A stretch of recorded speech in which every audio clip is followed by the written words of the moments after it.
What's up, everybody, or scum? Gonna get a little nerdy today. I want to do this video because I had a few people inquiring about the whole simulator usage to help with your kind of supplement your training, and I posted about it a few months ago, and I figured this would be the easier way to do it. So I'm gonna do a little quick video showing you the equipment I have, software that I'm using, and some of the other things that kind of make it very useful. I did find it very helpful. I've talked to other people. I just talked to a guy yesterday that finished his instrument add-on. He said he used it, flew the approaches and stuff for his check ride the night before, kind of like I was doing. He said he practiced his flows for his his instrument stuff, and so it helped him. It helped me. So I was struggling with instruments just because I hadn't flown in 8 years when I started, and the procedure stuff is the same. A VOR is a VOR, a localizer approach, and all that stuff's the same. What's different is a very small light aircraft versus an 18,000 plus pound helicopter or something like that, and learning a Garmin 430, which I had never used. So when I did my private, they were just coming out. Yes, I'm old. So that was kind of beating me up a little bit. So what I was able to do was find the exact cockpit layout for the simulator. Wasn't a Piper Warrior or Piper Cherokee like I was flying. It was a Baron, or not a Baron, but a Beechcraft, but it was the same cockpit. And that's one thing I will say. I'm still tweaking settings, and I think it has a lot to do with like the yoke that I use. If you buy one of the more expensive yokes, we're talking like $8,000 to $1,000 yoke, which I didn't pay anywhere near that, you probably can get more of a better feel as far as the yoke and the way the simulator feels as far as flying.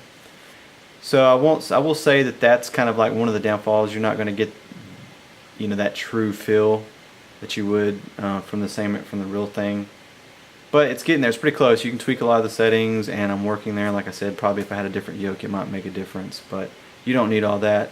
I spent about $600, and a lot of that was because of the daggum rudder pedals I wanted. I didn't want the cheap plastic ones that slide, make a lot of noise, so I paid almost $200 for a set of rudder pedals. Everything else was just a little over $100 per, which is pretty reasonable.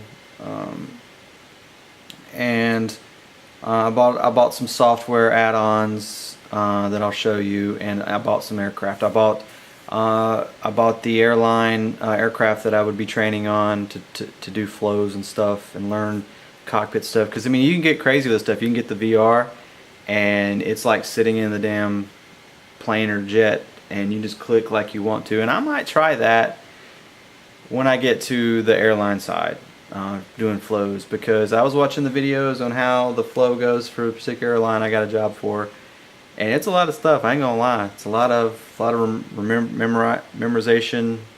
Memorize, you do it, then you check. It's not like read and verify. It's do, verify.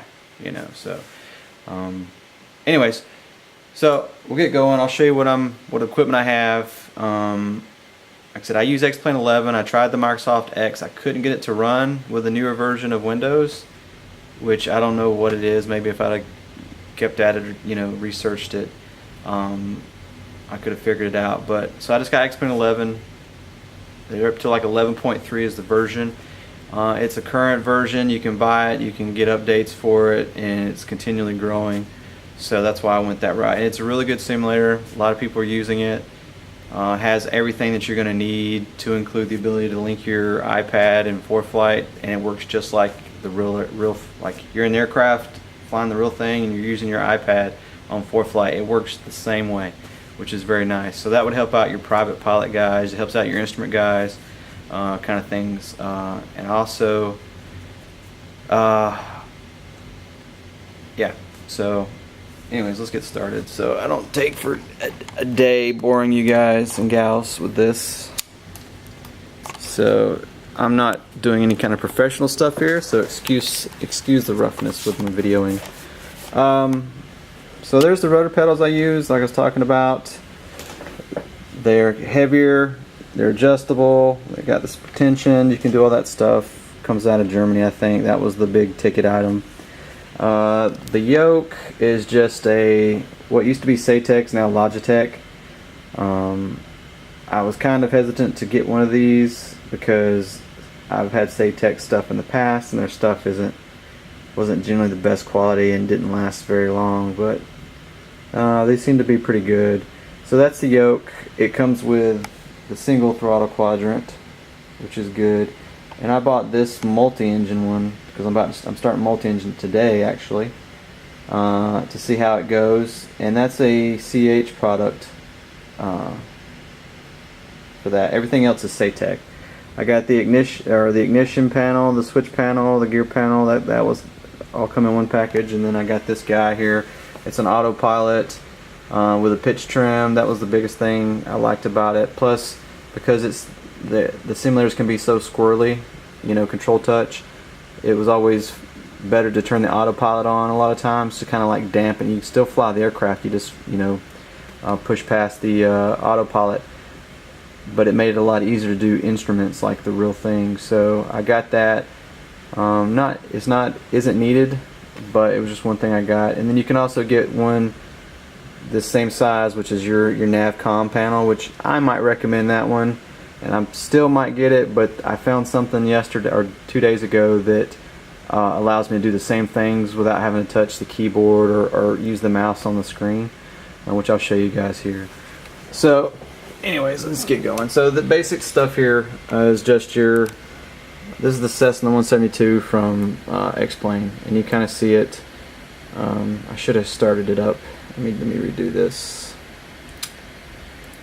I'm going to do it with the engine started just so I can show you everything. What? Oh, hold on. That might help. Alright, let's redo that. Visibility 10.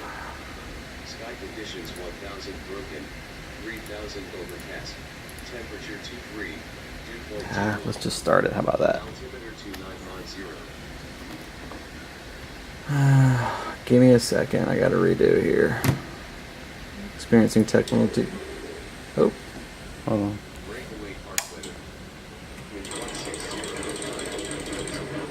There we go. All right. Get rid of ATIS here.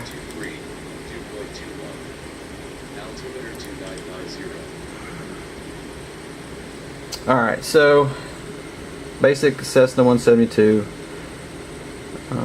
has the typical Garmin's, you know, 430, what is this, a 530 or whatever it is. So I'm going to pause it. But you can already see this here.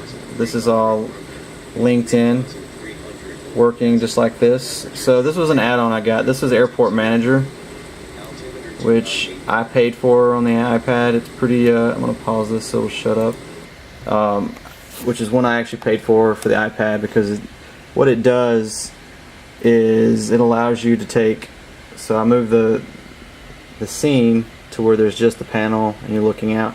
You can actually get this app and use it on a desktop or an iPad with touchscreen, and what it does is it links, basically you can take, it has preloaded presets that you can do, and I just grabbed the one for the 172, and it will mirror what you see in the simulator. Everything works, you know, altitude, airspeed.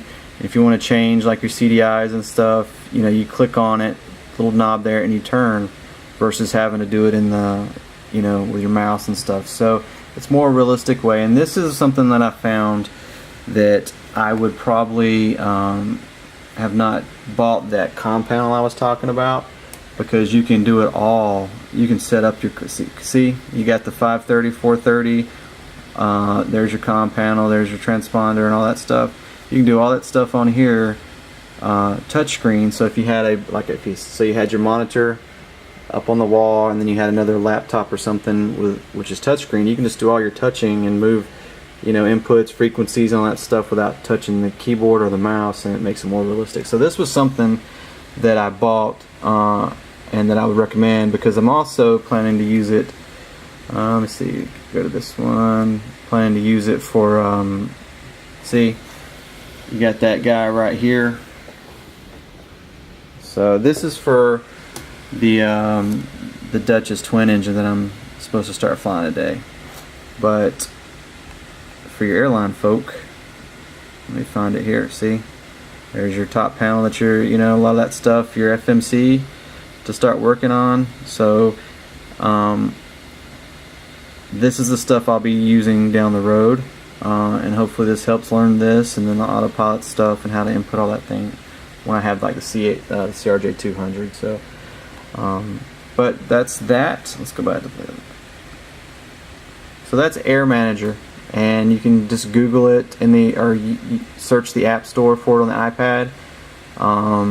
And like I said, you can custom build your own panel.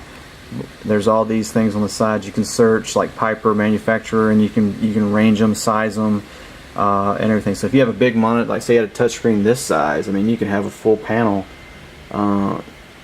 just like matches your real plane. So, all right. So that is Air Manager. The other thing is ForeFlight. So it's not showing me connected, which is, oh, there it goes. So it just popped up. Now I'm connected to X-Plane. So if you go to the map, kind of zoom in, there's the Jepson plates. I'm sitting in Harker Heights, Texas, but it shows my plane, which is down in Georgetown at Pilot's Choice, as if it was there. So, and it works just like the real thing, man. You bring up the approach, it shows you, it moves around. So let me do this. Let me put you. Let's go plane. Let's go here. Change location. Let's put me let's go 3 nautical miles out. Can't touch today. There we go. And you should see it jump once it. See it moving the plane. So now it's like you're in the plane. So let me zoom in. So if you have your approach, you know, like you bring up the approach. So let's go plates. Let's see. Where's it at? GPS. That's wrong place. Yeah, I'm getting kind of long-winded. Sorry, guys, but there we go. Let's do 3.6. See, it shows you on there, and I'll unpause it at this point.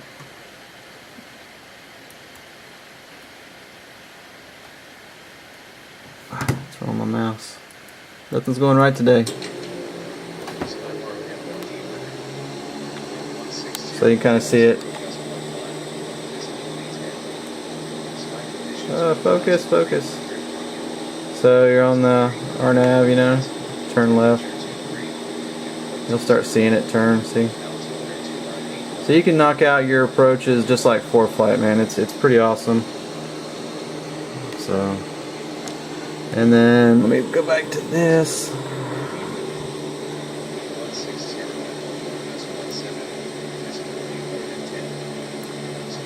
So there you go. So now you kind of see that. So this is how I have it set up. Turn left. And like I said, all that stuff, all the little dials that you need to adjust and stuff are all functions that you can touch and turn. So that is that, man.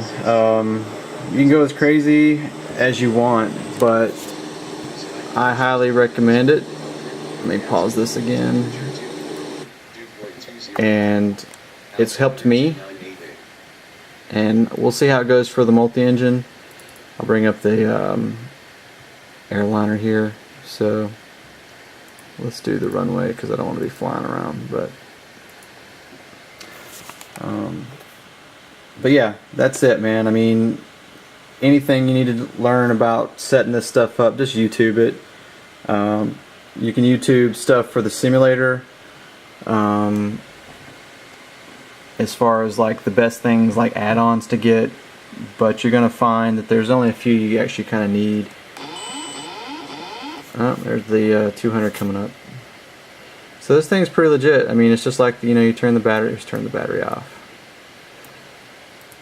Alright, so for you guys that have done this, you turn battery on, this thing will start, it's already done through the bits, so yeah, it'll start running through the bits and everything just like the real thing. So it's pretty nice. I mean, everything in these simulators are all, like, every button's touch, you know, you can click all the buttons, all the knobs and stuff, so you can take all this stuff and add it to the, let's bring this one up. Oop, not that one. I think it's this one. So if you, try that one again. I need to label them. Yeah, so if I wanted to do any of the button pushing to operate the FMS, I can just do it, you know, all on here. So hide menu. Yeah, so, and then all this stuff becomes active on here, which will in turn make it work in the simulator. So anyways, this is like 16 minutes, kind of long-winded and not very professional, but you guys get the gist of it. If you have any questions, just let me know. Yeah, so it helped me, it's helped a few others, it might can help you, so take it easy, keep grinding.